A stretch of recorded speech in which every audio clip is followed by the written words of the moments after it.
Hello दोस्तों, आज हम जानेंगे G4 नेशन यानी G4 देशों के बारे में। ये देश क्या हैं और इसका कार्य क्या है। G4 नेशन, इसकी स्थापना 2005 में हुई थी। G4 देशों में ब्राजील, जर्मनी, भारत और जापान शामिल हैं और ये चारों देश संयुक्त राष्ट्र सुरक्षा परिषद में स्थायी सदस्यता के लिए एक दूसरे के प्रयासों का समर्थन करते हैं। अभी संयुक्त राष्ट्र सुरक्षा परिषद यानी UNSC, United nation security council के 5 स्थायी सदस्य हैं: अमेरिका, फ्रांस, रूस, ब्रिटेन और चीन। और G4 देश ब्राजील, जर्मनी, भारत और जापान भी यूएनएससी में सम्मिलित होना चाहते हैं।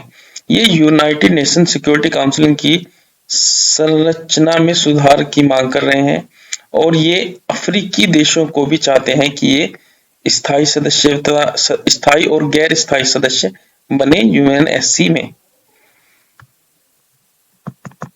इस समूह की आवश्यकता क्यों पड़ी? क्योंकि एशिया का एक बहुत बड़ा भाग, दक्षिण अमेरिका और अफ्रीका, इनका संयुक्त राष्ट्र की सुरक्षा परिषद में कोई भी स्थायी सदस्यता के रूप में कोई भी प्रतिनिधित्व नहीं है।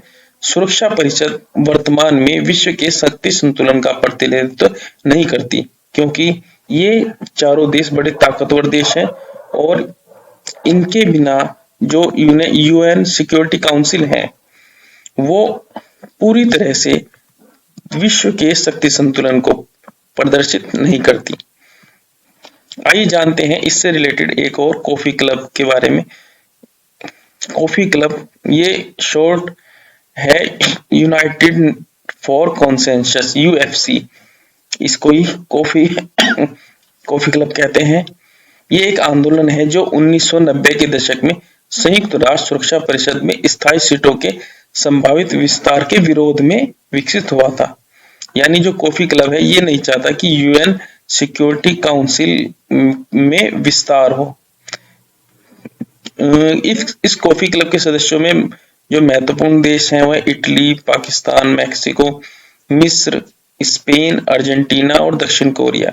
ये ऐसे देश हैं ये जो G4 देशों के विरोध करते हैं संयुक्त राष्ट्र सुरक्षा परिषद के सदस्य ना बने, जिससे कि जैसे पाकिस्तान भारत का विरोध करता है और अर्जेंटीना ब्राजील का विरोध करता है, दक्षिण कोरिया ये जापान का विरोध करता है।